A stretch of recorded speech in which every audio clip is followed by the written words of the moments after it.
Thank you so much, David. We've had quite a few questions come through. And on your final slide, I was looking up the octopus farm, which had raised ethical concerns because they're meant to be intelligent and like complex creatures. So it's interesting to think about that side of things.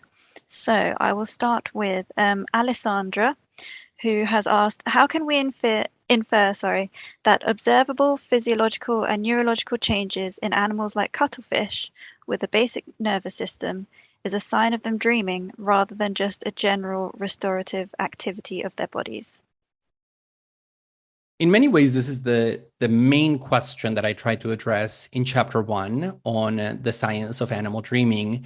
And the reason here has to do with two things. On the one hand, you have the complexity of the motoric outputs, the behaviors themselves. So of course, we know that there is a lot of random activity that happens during sleep. A lot of it is unconscious. A lot of memory consolidation goes on during sleep that we're not aware of. In the case of certain forms of replay, however, the parallels are so exact that there is reason to believe that they replicate, even at the subjective level, the experience of the animal in its waking state. And in the book, I talk about two reasons for believing that this actually entails that subjective dimension of really experiencing something, which is what we call dreaming. And those two are, on the one hand, the temporal dimension of mental replay. Often, mental replay during the sleep state occurs on the exact same time scale as the behavior itself in the waking world. Whereas we know that often with unconscious phenomena, the time scale doesn't really need to map onto one another. So they unfold on the same time scale, which suggests that there is a subjective temporality, a temporality that is experienced by the subject. Another argument that I talk about is the unlikeliness, statistically speaking, that these behaviors would be, as many people have argued, just random, motoric, almost anarchic effects. There is a lot of that happens when we're asleep. And when you see a behavior as complex as a chimpanzee making a very clear sign, or an octopus making 3 different displays that we know are the exact same 3 different displays that the octopus would have made in the waking state when hunting a crab, then you have reason to believe that, again, there is a dream, there's a dream-like world unfolding for that animal. But of course, if that's not convincing, then I think it's very hard, because we will never have direct first-person access to the dreams of other animals. That's a barrier that we will never cross. But for me, all the evidence put together clearly tips the balance in the direction of phenomenology rather than just unconscious processing and processes that are happening without the animal being aware of anything. Virginia's asked, are the color changes observed during sleep similar to the ones performed when the cephalopod is awake? I'm wondering whether this phenomenon is something like memory consolidation, also observed in mice during sleep. Yeah, so I do want to differentiate what I'm talking about from other forms of memory consolidation, precisely because of the structure and the temporal and structural quality of the replay. And with some other forms of memory replay, memory consolidation, you do not have, for example, the physiological redirectioning of the organism. So we know that, for example, let me just use the example of animal nightmares. When animals have nightmares, you see the spiking up of heart rate. Blood pressure goes up, heart rate goes up, the animal starts sweating, the animal gets restless. And at some point, the animal is woken up by the force of the things that it's experiencing. And so we would have a very difficult time understanding that as unconscious memory consolidation, because it would raise the question as to why animals would experience those physiological indicators of stress, why they would make facial grimaces like they do that are indicators of being in a negative mental state, and why that would draw the animals out of sleep. But that's only the case that, here I'm only using the example of nightmares, but I do talk about some of these challenges in the book. Here I'm just touching upon some highlights of the research that I found, but it's not the totality of the discussion as it's presented in the book. Nigel has asked, not being a scientist in this field, he presumes that scientists have examined dolphins and elephants. Do they show an ECG similar to humans? The short answer is no. And let me begin with elephants. Elephants don't sleep in the same way that we do. They sleep for shorter periods and they spend relatively little time in REM sleep. Nonetheless, they are the ones that we know the most about when it comes to nightmares, because their nightmares have been reported already in multiple animal sanctuaries, elephant sanctuaries in the wild, where elephants are orphaned by the poaching industry. So when a young elephant witnesses, let's say, its mother being slaughtered by human traffickers of ivory, they will be traumatized, and then they are, as I said, they are haunted by those memories to the point that they start exhibiting all the signs of what in humans we call PTSD. And so here we have good reason to believe that there is the experience, the dream experience in the form of a nightmare, even though their sleep architecture is not exactly like ours. And there are some people who have argued that maybe they don't dream precisely because they have a kind of architecture that is different from the one that we find in humans, which I believe is a conceptual mistake to argue that because they don't sleep in the same way or in the same style that we dream, that therefore they cannot have these dreams. I think that's an example of an anthropocentric projection of a universalization of the human case onto the rest of nature. Now, the case of dolphins is really complicated. And I don't talk a lot about dolphins or other cetaceans, although I have written about cetaceans in other contexts in relation to other issues. And the reason is because cetaceans have what is known as unihemispherical sleep. So when they fall asleep, they dream with half of the brain only at a time. So only half of their brain, one hemisphere, will go into the sleep state, while the other one remains completely awake. And this is so unlike our experience of sleep that it almost tests the limits of our ability to imagine what that could possibly be. And so a number of cetologists have said that probably dolphins and whales cannot dream because, again, their sleep architecture is unlike ours. And it's just very difficult to know whether if they dreamt, whether they would have a dream world that overlaps with the waking world, whether it would be literally divided up and down the middle, which seems bizarre. So here the answer, to be perfectly honest, is I don't know. But in the book, I do note that there is some disagreement about those particular cases, and also some other birds that have very peculiar ways of sleeping so that they sleep while they are flying. Wow. I could use that skill when I'm walking. Janani has asked, how do you know the difference between normal dreams and lucid dreams? Secretly, I was hoping nobody would ask this question because it's very hard. And as I mentioned in the talk, this is the most speculative point in the book. And I say that when I make the argument. I say, I'm going to make this argument, but know that I am aware of how speculative this claim is, but it is grounded in contemporary theories of lucid dreaming. So the argument in very brief terms is the following. There are a few theories of lucid dreaming out there that interpret lucid dreaming as a case of metacognition, meaning that in a lucid dream, because we realize that we're dreaming, what we're doing is we're folding the mind upon itself. The mind is thinking about its own mental states. And so it's looking inward. For a long time, it's been believed that only humans have this reflexive capacity, this folding of the self onto itself.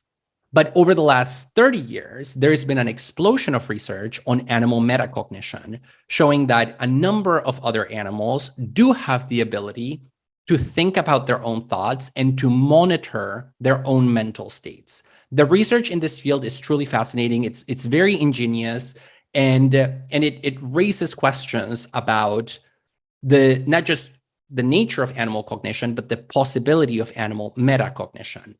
Now, there are theories of metacognitive lucidity in the context of dreaming, where the researchers have argued that any creature that has metacognitive capacities could, in theory, have a lucid dream. And a couple of them have said, I suspect some birds might have that capacity and all non-human primates. But the argument has never been developed, and I suspect it probably cannot be developed because it's very difficult to know how to study lucid dreaming in other animals. So there, I just point to the possibility. I lay out the reasons that some of these theorists have for making these claims, and I do point to research suggesting that a number of other animals are metacognitive agents, but that's as far as I'm willing to go in that direction. I mean, that was more than I was expecting, so thank you. Tony has asked, cephalopods have distributed central nervous systems that in some cases act independently of one another. Is there any evidence that an octopus's leg can dream independently of the other nervous system nodes? Yes. I don't know, but this is yet another case where the radical diversity of nature gets in the way of human communication, because we don't have a version in human experience of the distributed cognition of octopuses. I suspect that octopuses dream as single organisms, as the whole organism.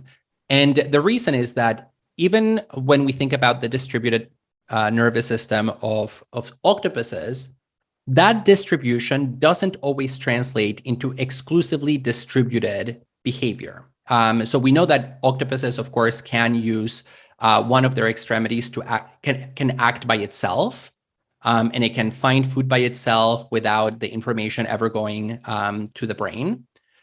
But we know that the organism as a whole also has the power to, at some moment, say, hey, everybody, we're playing together as one right now. This is I time. And there are cases where then the octopus, here considered as a unity, can command the attention of the extremities and act as a unity. And I suspect that dreaming is like that because we've never really seen a distributed dream where only, let's say, a part of the mantle lights up. It's always a global controlled behavior. So I would say that I suspect it's as a unity, but distributed cognition in octopuses is fascinating to me because it challenges the philosophical theory of the unity of experience. Octopuses are not unified subjects. Occasionally they have, as one expert on octopuses has said, they have a dual locus of consciousness. So there are two consciousnesses or two sites of conscious awareness in the octopus. Alessandra has asked, what do you think is the least complex nervous system in the animal kingdom that allows for dreaming? So there I will plead the fifth. And the reason for this is because in the book, I intentionally don't talk about the evolution of dreaming, in part because the experts disagree amongst themselves about when dreaming emerged. Some people argue that it emerged only with the breaking of Homo sapiens from other hominins, because it's connected to concepts and language and reason. I don't believe that view. Others have argued that it came with the Cambrian explosion and the subsequent multiplication of life that followed. But there's a very wide range of opinions here. And because I am not an expert on the evolution of nervous systems, I don't take up that challenge in the book. And so I will have to punt it to other more talented minds to figure out the historical evolutionary narrative. For me, as a philosopher of animal minds, what interests me is where we are now, the fact that there are animals who dream and what that tells us about their psyches, what that tells us about mind-body interactions, what that tells us also about their moral status. But it's not to say that I wouldn't love for somebody to do that work, because I think it would complement a lot of discussions that are happening now in the field of animal consciousness about the origins of the first conscious event. Sue has asked, is it morally right to confine an experiment on animals to ascertain that they are more human than first thought? Yeah, thanks for this question. And as an animal ethicist, I've worked quite a bit on animal ethics and animal rights in the past couple of years. My first instinct here is to say no. I am a critic of the logic of captivity, whether that be in zoos or in laboratories. And that puts me then in my identity as a philosopher of animal cognition and the philosophy of science in a peculiar situation, because it means that I have to appeal to scientific research that wouldn't meet the criteria of ethics that I would want to see for laboratory research in order to make the argument that animals matter morally. And this is a catch-22 situation that anybody that works with animals in captive settings faces, although there are also ethical challenges to doing field studies in the wild. They are of a different order, but they also exist. And the catch-22 situation essentially boils down to the following. The more we do research on captive animals, the more we learn about, let's say, their cognitive or social or emotional abilities. And the more we learn about those abilities, the more we realize how complex they are and how unjustified we are in having held them captive to do that research in the first place. And so there is almost a tragic element to scientific research, tragic here in a positive sense, from the standpoint of ethics, where it illuminates the lives of other animals, and that illumination can then help us launch a moral critique of human institutions. Not just the laboratory and not just the zoo, but even other places that are more clearly ethically problematic, like factory farms. Vera has asked, do animals go through the, I'm going to say, hypnagogic phase when falling asleep? Sorry if I've butchered that. I don't know if scientists can monitor this. Do you need language to go through that phase? I hear jumbled sentences when falling asleep, so perhaps language is a prerequisite. So in the book, I talk about the difference between hypnagogic and hypnopompic imagery before and after, like as we're falling asleep and as we're waking up. The problem with a lot of these bizarre mental states is that they don't really obey clear-cut boundaries. So even experts on dreams will disagree about where the line is between these kinds of imagery and a technical dream. What do you call one versus the other? In the book, I don't have the resources to think about those two, hypnagogic and hypnopompic imagery in animals, just because we don't have enough research. And because even if we did, I'm not sure that I would have enough to differentiate that in the case of animals.